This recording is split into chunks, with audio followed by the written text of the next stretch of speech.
चंद्रशेखर आजाद की मां बहुत गरीबी में जीवन यापन कर रही थी। ये देखकर उनके साथियों ने क्रांतिकारियों के लिए एकत्रित धन में से कुछ धन उनकी मां को भेज दिया। आजाद को जब ये मालूम हुआ तो उन्होंने साथियों से कहा, देश कार्य के लिए एकत्रित धन को मेरी मां के लिए भेजना अनुचित है।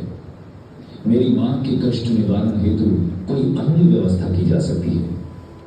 इस पैसे का पूरा उपयोग देश कार्य के लिए ही करना है। मां से बढ़कर भारत मां है। उसे दुखों से मुक्त कराने के लिए ही अपना जीवन लगाया है। हमें केवल और केवल उसी की आराधना करनी है। मित्रों, देखा आपने एक पुत्र अपनी भारत मां की कैसी अद्भुत आराधना करता है। अनादिकाल से ही हम अपने देश की इसी भांति मां के रूप में पूजा करते आए हैं। यह साक्षात जगदम्बा है।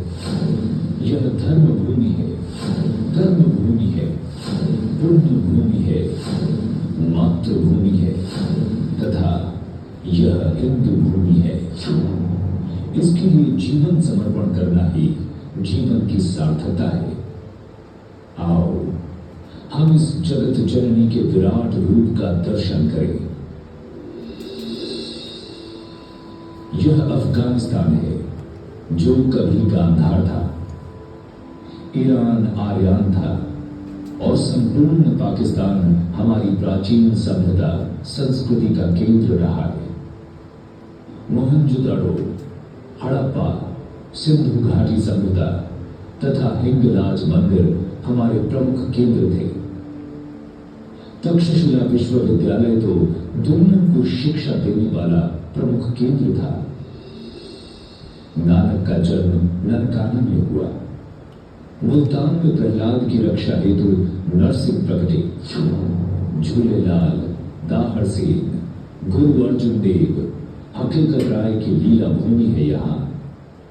स्वामी रामतीर्थ लाहौर में पैदा हुए। भगत सिंह, सुखदेव व राजगुरु को फांसी लाहौर में हुई, किंतु दाह संस्कार पंजाब के हुसैनीवाला में हुआ। और यह अमृतसर है जिसके चौथे गुरु रामदास ने नींव रखी और पांचवें गुरु अर्जुन देव ने इसे बनवाया। श्रद्धानंद, रणजीत सिंह, हरि सिंह नलवा व बंदा बैरागी और सिख गुरुओं की कर्मभूमि है ये पंजाब। हिम आच्छादित हिमालय हमारी साधना स्थली है। कैलाश मानसरोवर भगवान शिव का निवास स्थान है। चीन की गिद्ध दृष्टि में इसे नोच लिया है। हमें इसे फिर से प्राप्त करना है। भारत का मुकुट कश्मीर हमारा अविभाज्य अंग है। अमरनाथ, वैष्णो देवी, बद्रीनाथ, केदारनाथ, हरिद्वार, ऋषिकेश आदि पवित्र तीर्थ यहीं पर हैं। यह देवभूमि है। नेपाल का पशुपतिनाथ मंदिर हिंदुओं का आराध्य स्थल है। नेपाल हिंदू राष्ट्र है। बिहार में पाटलिपुत्र हमारी प्राचीन नगरी है। यहाँ की पावन भूमि में भगवान बुद्ध ने लीलाएं की हैं। बोध गया में उन्हें आत्मज्ञान की प्राप्ति हुई थी। तीर्थंकरों की पावन परंपरा का निर्वहन कर भगवान महावीर ने पावापुरी में अपनी एक लीला पूर्ण की। यहाँ अनेक जैन तीर्थ स्थित हैं। नालंदा हमारा प्राचीन विश्वविद्यालय था। बख्तियार खिलजी ने जब यहाँ के पुस्तकालय को जलाया तो 6 मास तक जलता रहा। कितना विशाल रहा होगा ये पुस्तकालय। उत्तर प्रदेश में गोरक्षपीठ एवं प्रयागराज हमारे प्रमुख तीर्थ हैं। यहाँ रामानंद, रैदास, वाल्मीकि और तुलसी जैसे श्रेष्ठ संत पैदा हुए हैं। यहाँ हिंदुओं के आराध्य स्थल अयोध्या, मथुरा तथा काशी पर विदेशी मुगलों ने कब्जा कर मस्जिदें बना दी। इन मंदिरों की रक्षा के लिए अनेक युद्ध हुए, लाखों हिंदुओं ने बलिदान दिए। हमारे पुरुषार्थ से आज इनका अस्तित्व शेष है, किंतु पूर्ण रूपेण ये स्थान प्राप्त कर मंदिर का निर्माण होना बाकी है। लाखों हिंदुओं के बलिदान को स्मरण कर यह कहना ही होगा, सौगंध राम की खाते हैं, हम मंदिर भव्य बनाएंगे।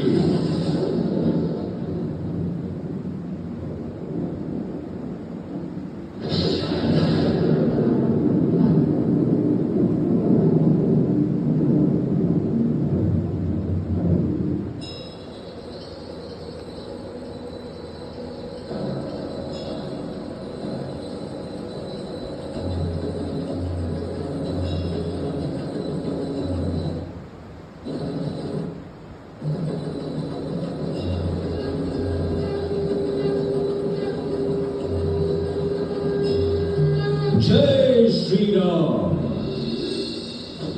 भारत के दक्षिण में सिंधु सागर, हिंद महासागर और गंगा सागर, यह भारत मां की चरण वंदना करते हैं। यहां गगनचुंबी पर्वतों से प्रवाहित होने वाली प्राचीन नदियां गंगा, यमुना, सरस्वती, सिंधु, ब्रह्मपुत्र, नर्मदा, गोदावरी, महानदी तथा कावेरी हमें पवित्र करती हैं। इसमें से सरस्वती आज भी धरती के अंदर प्रवाहित हो रही है, जिसके किनारे हमारी प्राचीन सभ्यता का विकास हुआ था। इसके वैज्ञानिक प्रमाण मिल गए हैं। यह ब्रह्म सरोवर है। यहां के कुरुक्षेत्र में महाभारत युद्ध हुआ था। पूर्वांचल भी महाभारत कालीन संबंधों का हमें स्मरण कराता है। श्री कृष्ण की पत्नी रुक्मिणी अरुणाचल की थी। अरुणाचल में परशुराम कुंड हमारा प्राचीन तीर्थ है। दीमापुर हिडिंबापुर था। हिडिंबा भीम की पत्नी थी और यह गुवाहाटी स्थित कामाख्या देवी मंदिर प्राचीन शक्तिपीठ है। लाचित बड़फुकन ने 17वीं शताब्दी में मुगलों के दांत खट्टे किए थे। यहां शंकर देव की भक्ति व रानी गाइडनल्लू की देशभक्ति का स्मरण होता है। बंगाल का दक्षिणेश्वर काली मंदिर रामकृष्ण और विवेकानंद का स्मरण कराता है। श्यामा प्रसाद मुखर्जी, चैतन्य महाप्रभु, ईश्वर चंद्र विद्यासागर और रविंद्रनाथ ठाकुर ने यही भारत मां की आराधना की थी। उड़ीसा का जगन्नाथ मंदिर सेवा समरसता का संदेश देता है। भुवनेश्वर, कटक, कोणार्क का सूर्य मंदिर व चिल्का झील यहाँ के प्रमुख स्थल हैं। खारवेल, गोपबंधु दास तथा सुभाष चंद्र बोस का जन्म उड़ीसा में हुआ था। आंध्र प्रदेश में तिरुपति मंदिर विष्णु तीर्थ है तथा श्री शैलम शिव तीर्थ है। यही गोदावरी के तट पर निम्बार्काचार्य प्रकट हुए थे। रुद्र मांबा, मुसुगुली नायक और अल्लूरी सीताराम राजू यहीं पैदा हुए थे। दुनिया के महानतम विजेताओं में से कंबू, कौंडिल्य और तेजस्वी राजेंद्र चोल तथा रमण महर्षि, त्यागराज, नायनमार, आलवार व कंब आदि संत इसी तमिल धरती पर पैदा हुए थे। मीनाक्षी मंदिर, श्रीरंगम मंदिर एवं गंगा समान कावेरी तमिलनाडु के पवित्र तीर्थ स्थान है। पौंडीचेरी में श्री मां व महर्षि अरविंद का आश्रम हमें अखंड भारत का स्मरण कराता है। भगवान राम का रामेश्वरम धाम हमारी आस्था का प्रमुख केंद्र है। यहीं पर राम ने लंका जाने हेतु राम सेतु पुल का निर्माण करवाया था। 17 लाख वर्ष पुराना यह सेतु हमारी प्राचीनता की गाथा कह रहा है। कन्याकुमारी में राष्ट्र संत विवेकानंद को भारत माता का साक्षात्कार हुआ था। यहीं पर संत तिरुवल्लुवर की विशाल प्रतिमा स्थित है। केरल के वर्कला में नारायण गुरु ने समरसता की गंगा बहाई थी। कालड़ी में शंकराचार्य पैदा हुए थे, जिन्होंने देश हितार्थ सन्यासियों के प्रशिक्षण हेतु 4 मठों का निर्माण किया था। 4 धाम व 4 मठों की यात्रा ने देश को एकता के सूत्र में बांधा है। कर्नाटक के विजयनगर साम्राज्य की यशोगाथा कहती हम्पी नगरी आज बेल्लारी में विद्यमान है। यह संपूर्ण क्षेत्र राजा कृष्णदेवराय, सायणाचार्य, माधवाचार्य, बाहुबली, कनकदास, पुरंदरदास और मध्वाचार्य की तपोभूमि है। धर्मस्थल उडुपी व श्रृंगेरी यहाँ के तीर्थ हैं। कुतुबशाही, आदिलशाही व मुगल शाही से एक साथ मुकाबला कर हिंदू पादशाही की स्थापना करने वाले छत्रपति शिवाजी महाराज की राजधानी यह रायगढ़ दुर्ग है। यहाँ शिवाजी का राज्य